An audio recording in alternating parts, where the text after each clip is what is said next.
Ito po ay for vlog purposes lang, hindi po natin araw-araw ginagawa yon. So ganun lang po yung takbo natin ni Paloma, hindi po siya ganun kahataw talaga. Woo! Sarap! Dito na kami ngayon sa bypass road to.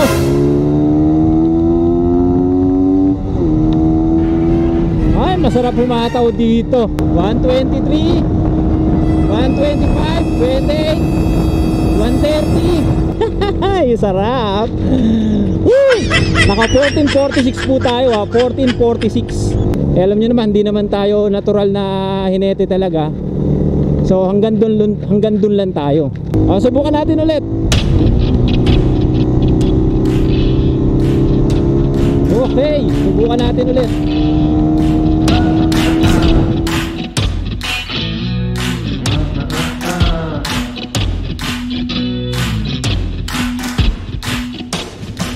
Alright, andito kami ngayon sa Plaridel Bypass Road.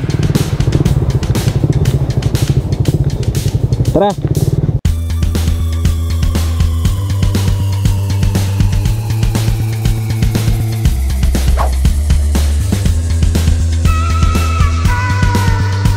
Yun o, hataw si paring Teting o. Hataw yung barako niya no.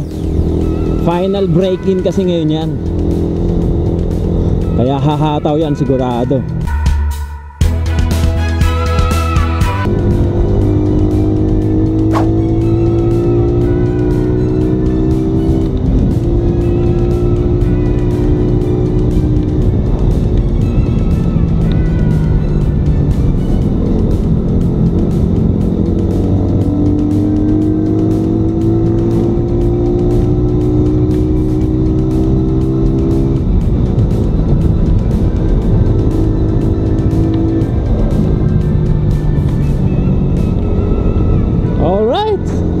Sarap!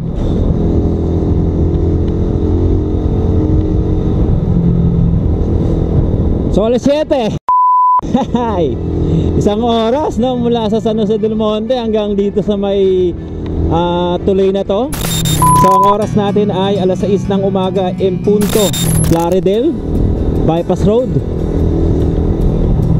So mabagal lang kami kasi tamang break-in lang yung motor eh. Ay, ang lamig talaga. Grabe. Giniginaw ako, biset. Woo!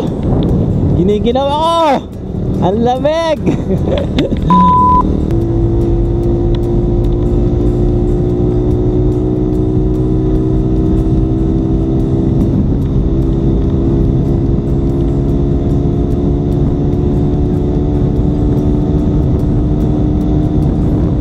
$123, $124, $125, $126.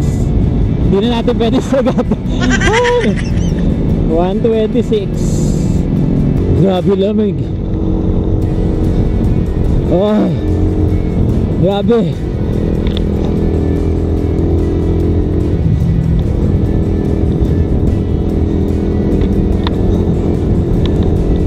Woo! Ang ginawa. Giniginaw ako. Grabe.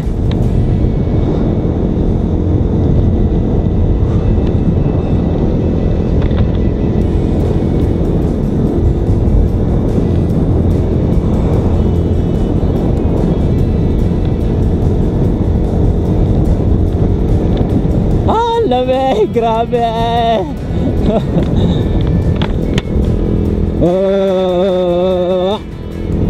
Grabing ginaw. Pucha raga. Kailangan ko talaga magpainit.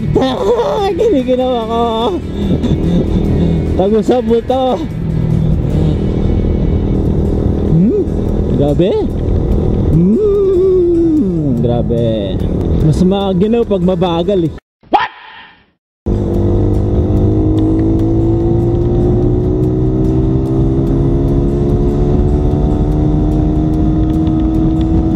Stop it.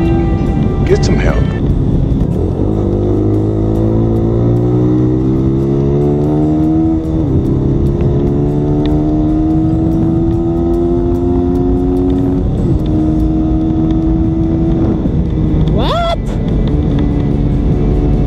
ko kaya.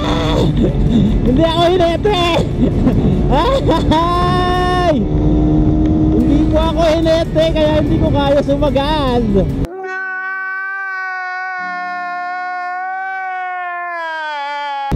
Ah, naka.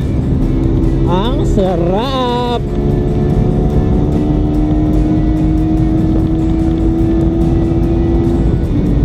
Woohoo! Naka.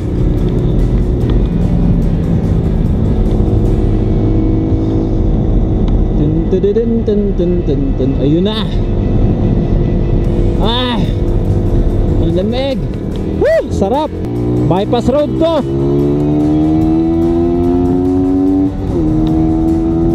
Ay, masarap humataw dito. Hataw natin.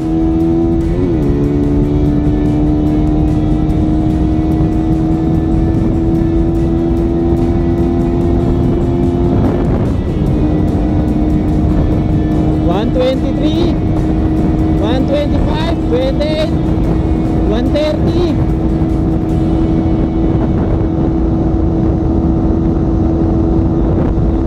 $131, $132, $133.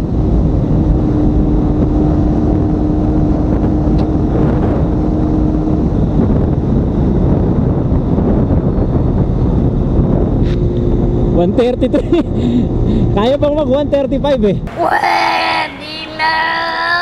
Kaya lang nag-alangan tayo dun sa ano. Yeah, boy. Ay, sarap. Woo! Naka 1446 po tayo ha. 1446 yung ating sprocket ngayon. So nakakapalo siya ng 133. So palagay ko kaya pang mag 135, 136. So again guys, no, naka 1446 po tayo na sprocket. So yun yung ating combination sa biyahe natin na to. Ayan, feeling ko hindi naman sa kung anong iniisip ninyo. Feeling ko pwede pang mag 135, 136, 137. Alam nyo naman, hindi naman tayo natural na hinete talaga. So hanggang dun lang tayo. Oh, di ba? Ang sarap. Oh, mahataw na rin si Parent Teddy ngayon. Hoy! Tamang break-in yan. Last break-in na yan. Kaya hard break-in na yan. Ihataw na yan. Ang sarap. Dalawang motor lang kaming magkasama ngayon. Kasi nahiya na kaming mag-message or tawagin yung iba. Eh syempre, mga pagod din sila. So sa susunod na lang natin sila siguro makakasama. Alright.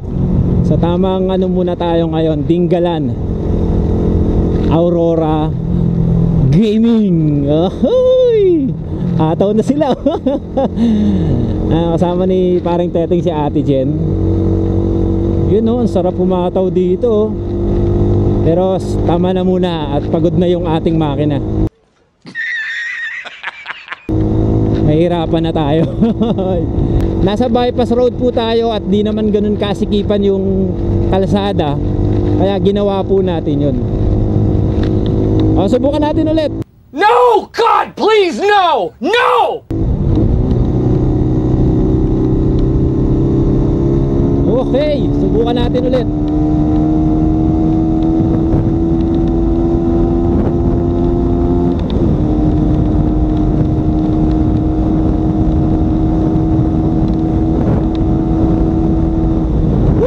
Sarap! Ahay! Sarap talaga pag bypass. Napakalawak. Alright, so guys, no, huwag nyo pong gagayahin yon. Ito po ay for vlog purposes lang. Hindi po natin araw-araw ginagawa yon. Ngayon lang. Alright, so again guys, maraming salamat sa panonood.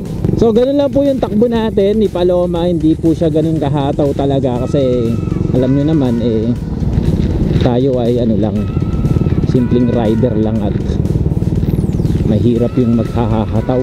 So kung hindi po tayo nasatisfy sa takbo natin na yun, hanggang dun lang po talaga tayo no? Siguro nga talagang mas matutulin yung mga naunang rider. Kasi yung mga Gen 1, Gen 2 wala lalo na yung unang generation saka pangalawang generation, talagang matutulin yun. Ayun, kumakaway, oh, enjoy na enjoy, oh. Woohoo! Yan, so yung barako kasi hindi pwedeng ihataw yan kasi naka ano yan eh, naka break in. Yan, dire-diretso lang kami dito. Pero kung mga Gen 1, Gen 2 yung dala natin, malamang mas matulin pa dun yung ano natin, yung pwede nating itakbo. Mas matulin pa dun yung kayang itakbo ng motor na yun. Pero dahil nga tayo ay hindi hinete talaga, hindi tayo marunong yumuko or ano, whatever, so hindi natin pwede gawin yun. Madisgrasya tayo. Alright, maraming salamat. Keep safe, ride safe. God bless. Bye bye guys.